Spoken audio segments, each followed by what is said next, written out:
La inflación en México baja a un 4.79% en el mes de julio. Sin embargo, las cosas no son lo que parecen. Muy buenas a todos compañeros inversionistas. El día de hoy les voy a explicar el dato inflacionario que ha sacado el día de hoy la INEGI en México y por qué la inflación, si lo quieren ver de cierta forma real, es mucho más elevada y estas no son para nada buenas noticias. Comencemos. Bueno, primero lo primero, vamos a entender qué es la inflación. No creo que hay que desglosarla en sus tres componentes, porque existen tres componentes. El principal, que es la inflación o el índice de precios de consumidor, como lo conocemos, es el tradicional, es el que vemos acá, es el que se reporta, es el que sale en las noticias, en los periódicos, es del que todos estábamos hablando. Sin embargo, este componente se puede dividir en dos tipos de inflación, si lo quieres ver así. Y estas son la subyacente y la no subyacente. Ahorita les voy a explicar la diferencia principal y por qué la subyacente sigue estando aún más elevada. Ahora, vamos a dejar claro, ¿no? ¿Qué es lo que pasa con la inflación no subyacente? La inflación no subyacente específicamente se refiere al sector alimenticio y al sector energético. ¿Por qué lo vemos aparte? Porque estos componentes suelen variar de manera abrupta, ya sea para arriba o para abajo, de acuerdo a condiciones externas del mercado y no necesariamente a la política monetaria o a la economía de un país. Específicamente, por poner un ejemplo, imagínate que existe una nueva plaga que mata todas las plantas de los limones. Entonces, este año la cosecha es baja y por ende sube el precio de los limones un 40, 50, 60%. O, por ejemplo, lo que pasó con los huevos a principio de año, ¿no? Entonces, esto, ¿qué es lo importante entender acá? Que esos componentes, insisto, no son parte de la política monetaria ni la economía del país, son simplemente varían de acuerdo a eventos externos de los cuales muchas veces no se tiene el control. Ahora, lo que también es importante aclarar es que así como suben,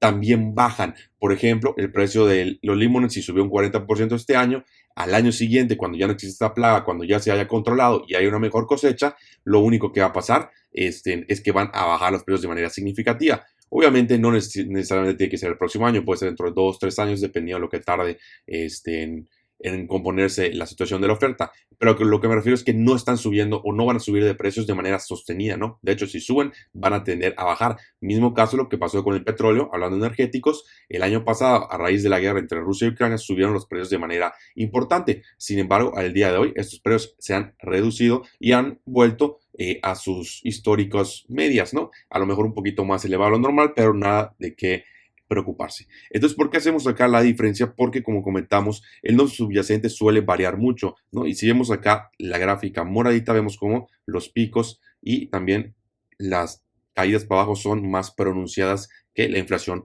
tradicional. Ahora, la subyacente es la inflación más real o con la que más convivimos nosotros como consumidores. Un ejemplo puede ser los precios en los restaurantes, el precio de la telefonía, el precio del internet, el precio de los servicios básicos, ¿no? En general, todo lo que sea menos, obviamente hablando de energéticos y alimentos directos, ¿no? Entonces también es importante entender por qué esta inflación no, subyacente suele ser más pegajosa, ¿no? O es lo que le llaman la sticky inflation. ¿Por qué? Porque, por ejemplo, si yo vendo un iPhone, por decir, a 10,000 pesos como Apple, y la gente ya me está comprando, me está pagando esos 10,000 pesos por ese iPhone, la realidad es que no voy a bajar el precio del teléfono, ¿no? A lo mejor saco algún descuento, digo, en el caso de Apple eso no va a pasar, pero bueno, estamos hablando de otra empresa que tiene una marca menos fuerte, a lo mejor sacan descuentos y lo que quieras, pero lo que me refiero es que no van a bajar el precio de manera rápida, aunque los costos bajen, ¿no? Tradicionalmente, de hecho, vuelven a subir el precio o en el peor de los casos lo mantienen. Entonces, la inflación subyacente suele ser más pegajosa. Mismo caso con si tú vas a un restaurante y la pizza te la cobran a 200 pesos, es muy difícil que regreses al restaurante un año y la pizza te la cobren a 150, ¿no? O a 180. Es muy difícil que bajen precios, aunque el costo del queso haya bajado o de lo que fuese, ¿no? O de la harina, etcétera, ¿no? Entonces, independientemente de esto, esta inflación es más pegajosa y se queda en el sistema, es más difícil de quitarla. Por eso vemos cómo a pesar de que la inflación normal o el índice del consumidor bajó un 4.79%, la inflación subyacente sigue estando en un 6.64%. Sí, sí está en tendencia bajista, no estoy diciendo que no, pero no está bajando tan rápido como la normal, ¿no? Como la tradicional, como el INPC. ¿Por qué? Principalmente por la parte no subyacente. Insisto, recordemos que el año pasado los precios de los energéticos subieron de manera muy importante, el petróleo, etcétera, gracias a la guerra. Ahorita que ya se está normalizando un poco más la situación, están empezando, si lo comparamos año con año, están empezando a caer, ¿no? Entonces, por eso vemos inclusive una deflación en temas de estos energéticos y alimentos. Entonces, también es importante entenderlo. Entonces, el número de 4.79% no es tan bueno como parece. Seguimos básicamente en una inflación del 6.64%, recordando que la meta de Banxico es mantener la inflación en un 3%. Entonces, es posible que veamos que este número siga bajando y este también, no sé yo que no, pero en menor medida, ¿no? O en la magnitud va a seguir siendo mucho mayor. Es el primer punto y más importante, porque hay que entender esta diferenciación, ¿no? Este precio, insisto, subyacente no va a bajar, es prácticamente imposible que veamos deflación, al menos de que, o siendo la única excepción, que exista una recesión económica tan fuerte que la mayoría de las empresas sean obligados a recortar sus precios. Pero no es algo que tradicionalmente pasa. De hecho, casi nunca vemos deflación hablando en temas de la inflación subyacente. Y esto es muy importante porque hay un punto también que hay que aclarar. Hay que recordar que la inflación es acumulativa.